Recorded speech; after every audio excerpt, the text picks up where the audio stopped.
Hello guys, welcome to the channel. Today I have a really important topic for you guys, and is why are you not profitable yet in 2025? What are the reasons for this? And one of the main things I think a lot of people struggle with is overtrading.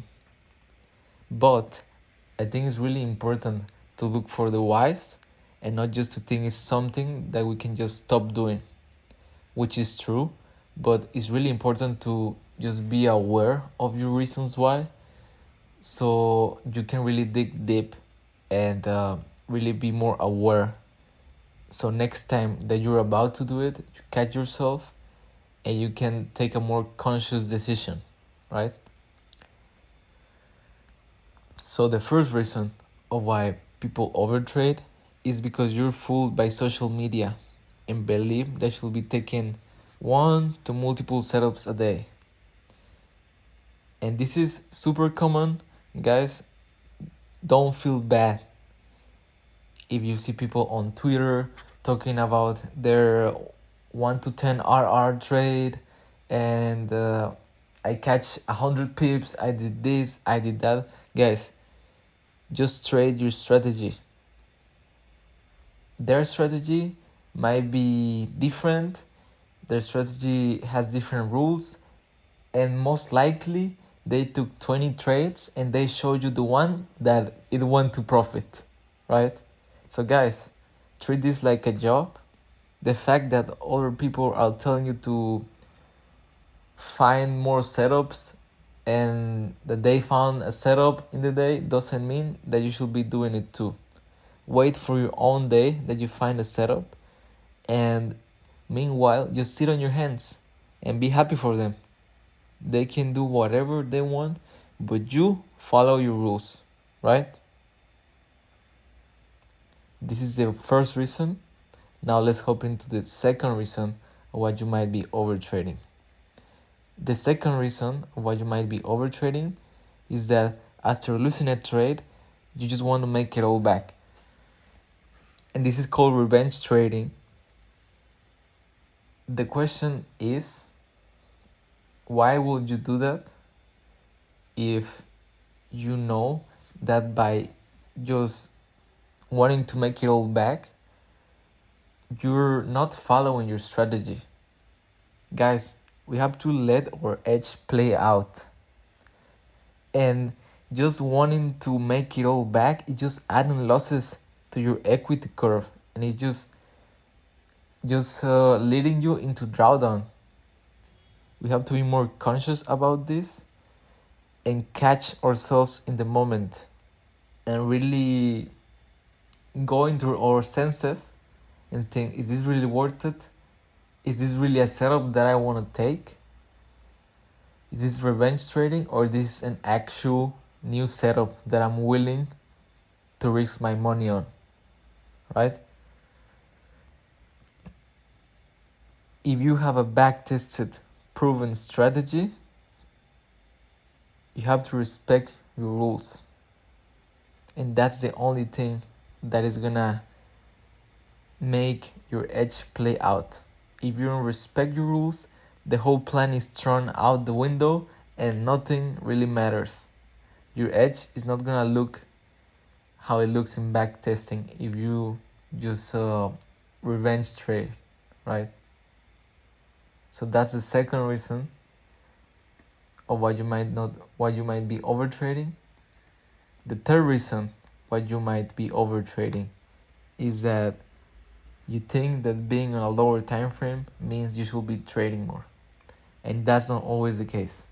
Look, if you're on a 1 minute time frame and you think you're gonna get more entries than being on the 1 hour, well, that's right, but there's gonna be days that you're not gonna find good entries, right? There's days that you're not gonna find good setups or nothing at all. Also, for example, if I'm trading on the 1 minute, you have to use higher time frames to validate your strategy. And if, for example, my strategy one of my rules on the higher time frame is that price needs to be surfing the EMAs, just like here. If price is not surfing the EMAs and it's here, and I find I don't know, something that I like on the 1 minute, and I'm like, yeah, this looks good, there's a imbalance or whatever here, so I'm gonna enter here, right? What do you guys think is gonna happen? What do you guys think is gonna happen? I'm gonna lose because I didn't follow my 1 hour validation, right? I don't know where it was, but you guys get the point. If I don't respect my rules on the higher time frames, just because I wanna trade on the lower, on my executing time frame, you're wasting your own time and you're just making your process longer, right? So that's the third reason. Now we hop into the fourth reason of why you guys might be overtrading. The fourth reason is you think breaking your own rules one more time is gonna help you, and the next trade after that you're gonna respect your rules, you're gonna do this and you're gonna do that, and it's just basically it's like a vicious cycle. Basically, you breaking your own rules just for one trade, you yourself know that that's not how it's gonna go, and you're gonna lose the next trade, and you're gonna say, okay, I'm gonna trade this, and the next time I'm gonna actually respect my rules and I'm gonna trade normally, and you lose another one, and you say, yeah, okay, let me just make this all back, and then I go back to my strategy. Guys, that's not how it works. Please, just be patient. If you take a loss, take it and respect your strategy. Breaking your own rules one more time is not something that's just gonna happen once. Be honest to yourself. You know that when you say that, you're gonna keep doing it until you make some money, and then you're gonna go back to your strategy, and then you're gonna keep losing, and you're gonna do the same thing again until your balance hits zero, right? So please, guys, be honest and be more conscious. Now, the fifth reason of why you guys might be losing money and overtrading is that you're anxious about something in your life. Now, this is really common. If you're under pressure, you have to pay for something, you have a deadline, you have pressure from your family telling you that you're not gonna get anywhere with this. It's completely normal that you guys have a lot of pressure and you wanna overtrade, you wanna make it quickly. But that's not how it goes, guys. Sometimes to go faster and to get somewhere faster, you have to go slower. Because that going slow might help you get there quicker because you're not making mistakes. So guys, you have to understand, as much pressure as you have, it's okay to feel the pressure, it's just not okay to act on it, right? You're gonna lose money. So understand that every time that you overtrading because you feel pressure, it's slowing down your process. That was the fifth reason. Now we go to the sixth reason. The sixth reason is that your strategy doesn't happen as often in the market. This is something that really happened to me. If your strategy doesn't happen as often, you're gonna be tempted to overtrade and to take setups that are not your strategy. Even trading one time a week can be seen as overtrading if your setup doesn't happen often enough, right? So before committing to a strategy, I'll recommend you guys to just test your strategy around 200 times or 300 times, and meanwhile you're testing, paying attention to how often this happens, and then hopping on a demo live account and just experiencing in real time how often this happens. Once you know if you're comfortable or not with how often it happens, you go back to your testing and you finish your, I don't know, your 1,000 back tested trades or whatever. But you have to have some type of experience in the real market before completely finishing your strategy, right? And also pay attention to your refinements.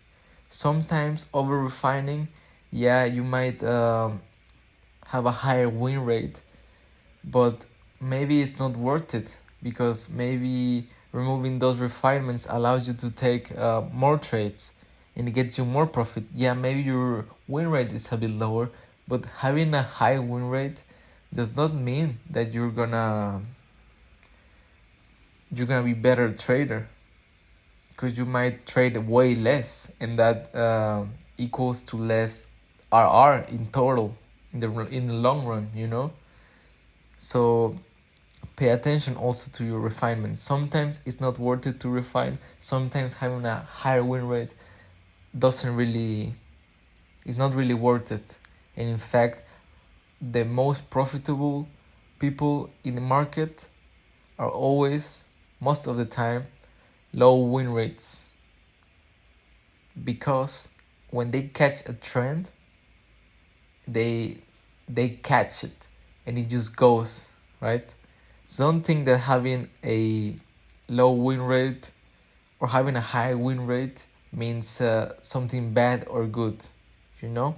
So pay attention to your refinements.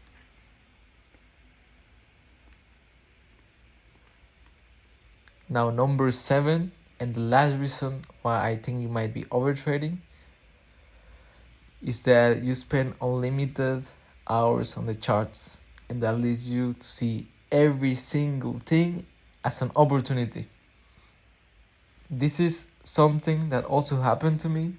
Actually, everything on this list has happened to me at least once, but these last reasons are very specific of my own experience. And spending a lot of time in the charts is not something you want to do, or at least taking breaks. Guys, if you plan on spending all of the time, all day in the charts, you at least have to make some space for your basic needs, and that's going to the bathroom. Don't go with your cell phone. Going to the shower, please don't check the charts. Don't go to the gym and check your charts. Guys, if you're eating, take that time as a reset, as a rest. Watch a movie while you're eating. Don't do anything while you're eating, just stare at your food. When you go to the bathroom, go and just do whatever you need to do. Go to the gym, and just reset. Take this as your breaks if you're planning on spending high amounts of time in the markets. Right? Touch some grass, basically.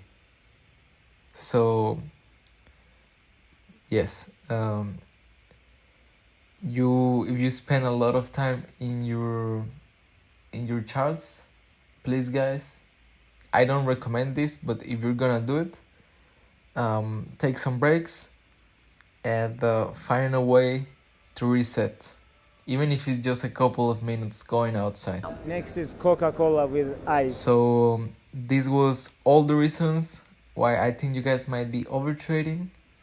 I hope you guys enjoyed this video. I hope you guys find utility in this video, and thank you guys for watching. I'll see you guys in the next one. Peace.